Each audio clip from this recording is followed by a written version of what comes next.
various colleges like at Jewell in the Navy program that they were having, or Oshkosh where I was. They had a lot of guys that would sign up for the Air Corps, but they didn't.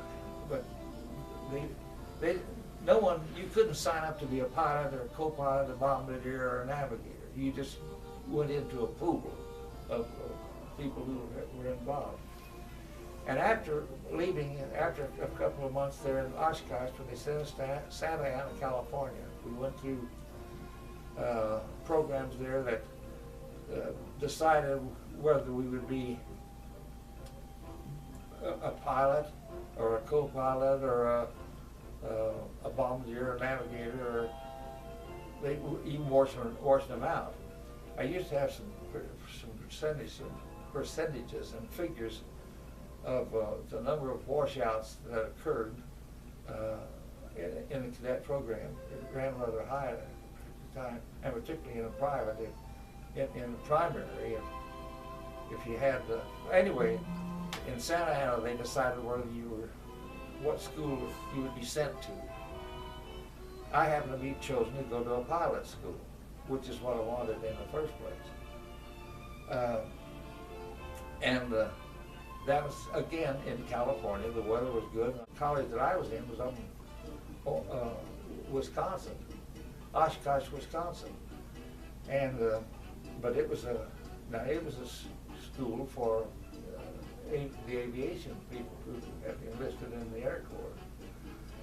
And so they taught everything, a lot of things, refresher courses to help you when you got on into their programs.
Most all of them were, because you see they were around 17, 18, 19 years old. Mm-hmm. And in fact, Jewell had a program at just about the same time. In the Naval Flight Program? That's right, yeah. And most colleges had college programs of some kind to offer refresher courses, if it was math or chemistry, physics, or whatever the field of interest was that the guy was enlisting for.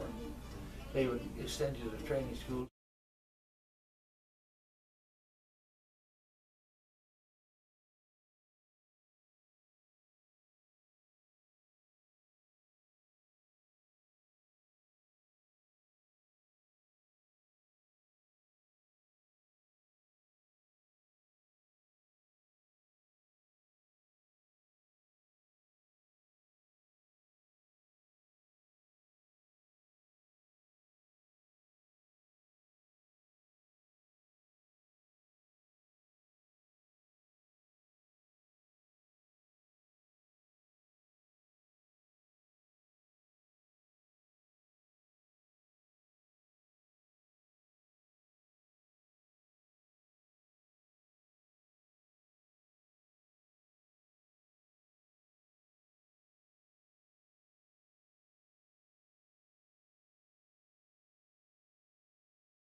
There was, and they were known as conscientious objectors. Yes, sir. But those were boys, maybe who used being a ministerial student. Some of the guys that weren't interested in studying ministry used to joke about these guys that were signing up to be ministers. It was their way of dodging, some of their ways of dodging an enlistment, see what I mean, or a draft selection. But they weren't prominent on campus. You didn't hear that unless you were talking privately in So your they home. weren't openly against That's right, because there was too much pressure involved if you would stand on a street corner talking about something like that. Because the endeavor was to be solid and to be firm, to be aggressive in what we were wanting to do, defeat Germany. Bartering. The Germans believed in bartering. The Americans never did. The Americans always considered it as black market. Yeah. So anyway, during the occupancy of the German troops or American troops, I think the people got along probably better under the Germans because they could barter and get what they didn't have or couldn't buy, or by trading, see.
In the fall of '42, they were back on what we call a term basis. It's not like it is today, it's semesters.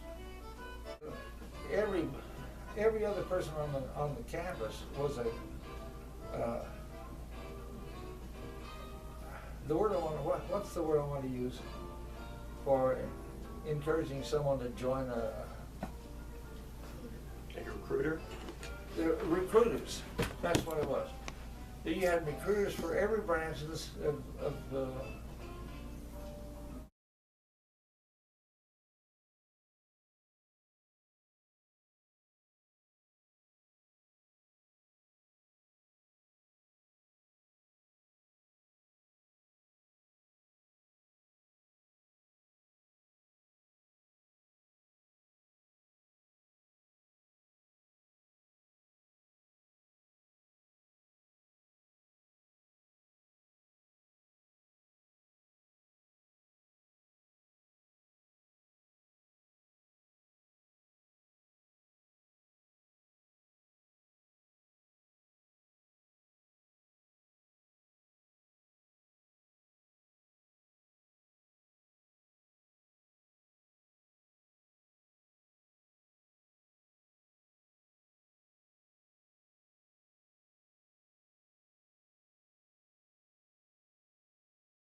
Air Corps to me was the only thing that was really worthwhile, worth getting involved in.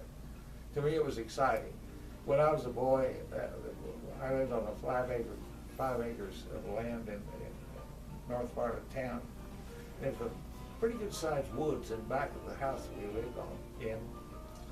And but back in those days, when if you were working in the yard or playing or doing anything, and an airplane came over, you stopped what you were doing to look up and see what was happening, or what was, wonder where he was going, and just a lot of different things.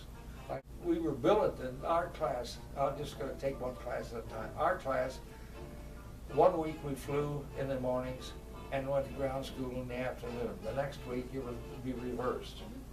And there were 3 cadets per room, like a motel, and your bath and shower and stool was in the bathroom, where it was in the center between these two. So in other words, it was only at nighttime is when you had 6 people in the area, because of the way that. Well, anyway, I was up with an instructor one day,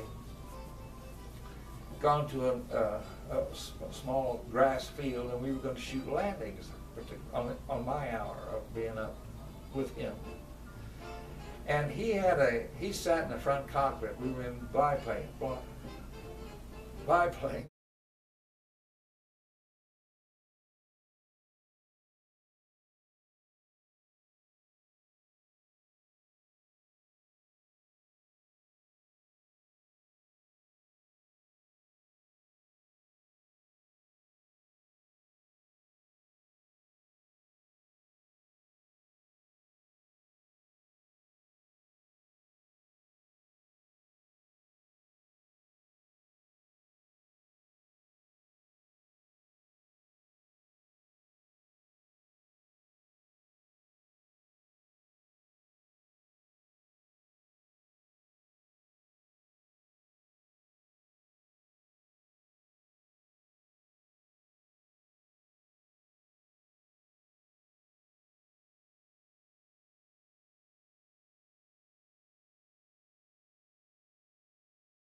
I started flight training in September, then just like about going back to school in a way, starting in September.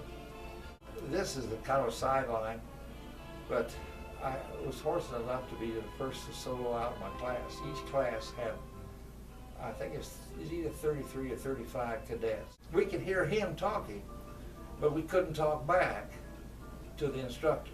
Do you understand what I mean? But that's no electronics at that time. There's just open air and stuff. And when he wanted your attention, he'd take the stick and he'd hit it like this, and it would rattle and hit your knees. So when that happened, you better start paying attention, because he was wanting to tell you something. I had been shooting landings with him, and I was having a terrible day, absolutely terrible.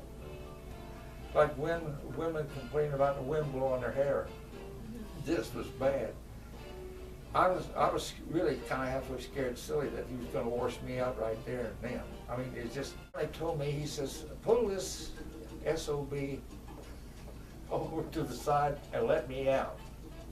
And right then and there I figured, boy, I had it. He got it, took his shoe out of the seat, cockpit area that he was in, and started to walk away, and then he turned around and he came back over to the right side of the plane. And he looked at me and he says, do you, and he just as sarcastic as he could be, ugly, mean. He says, do you think that you could possibly take this aircraft off and land it 3 times so you could qualify to solo? And I didn't know, but I knew enough to know that I said, I just looked at him eye to eye and I said, absolutely, I can do it. And I didn't know whether I could do it or not. But anyway, I went out to take off, and you pull up a 45-degree angle to the runway, and you always took off into the wind, and you always searched the skies to be sure you weren't taking off when somebody was coming in to land. Because the landing aircraft always had right-of-way. Well, anyway, you pull up on the 45-degree angle to the runway you were going to take off on, and you'd run your engine up, full throttle, and then check your mags. It's like a spark plug, in other words. So each engine had sort of like 2 spark plugs, and you're checking them both, check both spark plugs. So if one set failed, you had something to fall back on. Well, anyway, I cleared all that, got ready to take off, and no communication now, see, between the guys that stand on the perimeter and me and this airplane. And I you towed the brakes by tapping the toe, the top part of the brake. So you're towing the brakes, and you've got your stick back, and you're giving it full throttle, and it's just sitting there shaking. It's not moving. You couldn't figure out why it wasn't moving. I couldn't figure out what was wrong. And to make a long story short, what had happened, the tail wheel was a swivel tail wheel. And when I had taxied up and set it on a 45-degree angle with the runway, the tail wheel had swung around and dropped into a gopher hole. So anyway, it was successful. I had 3 good landings and 3 good takeoffs and soloed. From that time on, you'd be assigned an hour to go out in quadrants around the field, and you worked out for whatever they were instructing you to work in. Slow rolls, snap rolls, spins, everything that we were being taught to do.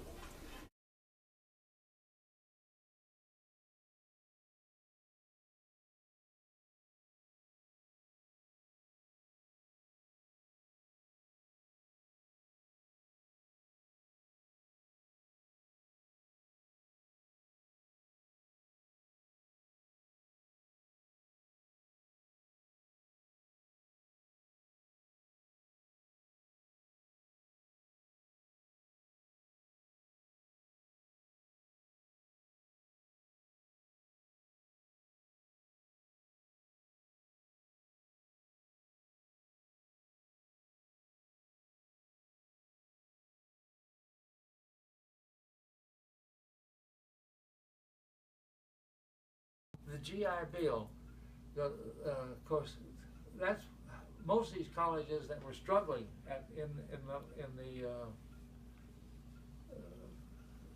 say in the mid-40s, mid to late 40s, financially struggling. This GI Bill opened the door and paved the way for them to open their campuses, to enlarge their campuses, their curriculum. It was a godsend, really, to a lot of small colleges, and I think that Jewell probably was fortunate themselves at that.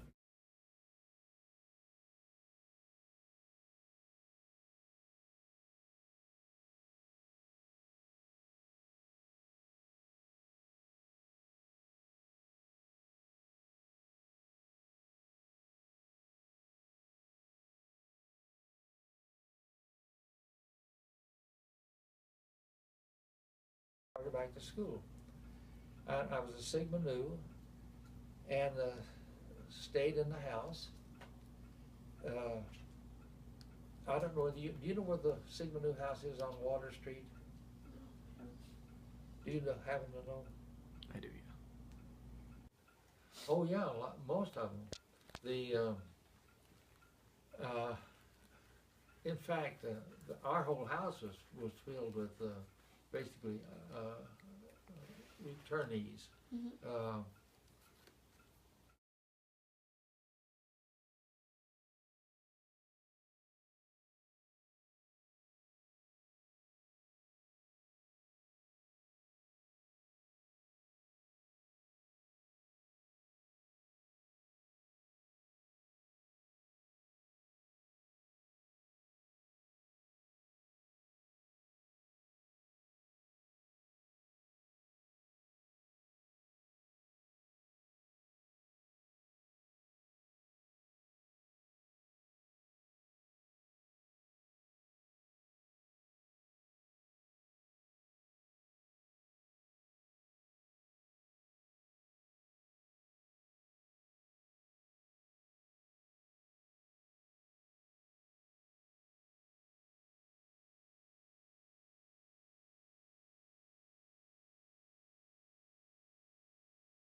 Torpedo boat, from the way he described it to me.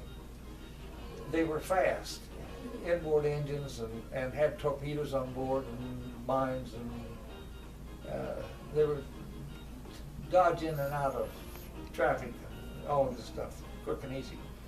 So he was telling me, he says, you know, he says, man, did they sound great. You go down to the harbor in the morning and you could hear them.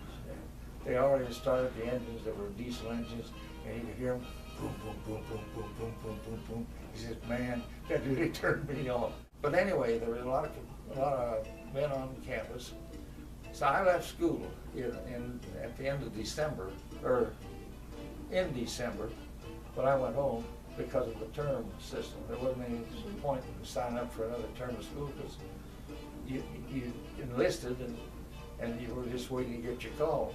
That's what most of this activity here was. So. But you volunteered to be in the war, right? Right. I had no interest in joining the Coast Guard, and I couldn't see it. I was assigned to fly C-47s, which no one in the outfit wanted to fly a C-47, which was a two-engine transport plane. And it was about as anti-war in a way when you were thinking about being in the combat zone or combat situation. Because most of the guys wanted to fly B-25s. That I was there actually during the time of the Battle of the Bulge. It was at the very tail end of the events, but I was in the theater at that time. We were more like a transport of different things. We flew into situations where we would pick up wounded soldiers and fly them back to Paris, where they were flown from Paris back into England for special treatment and surgical procedures. Mm-hmm. We flew displaced personnel that had been held as slave labor in Germany back to their relative homes. And that was those were sad situations to see, because they were emaciated, they hadn't eaten properly, when they were lined up to get on board our planes, it was like cattle in the field to go to the restroom, to do anything. Bad things. Anyway, we moved fighter groups that were closer to Berlin, moving up, always moving toward Berlin to try to get there. And we didn't beat the Russians there. The Russians beat us to Berlin.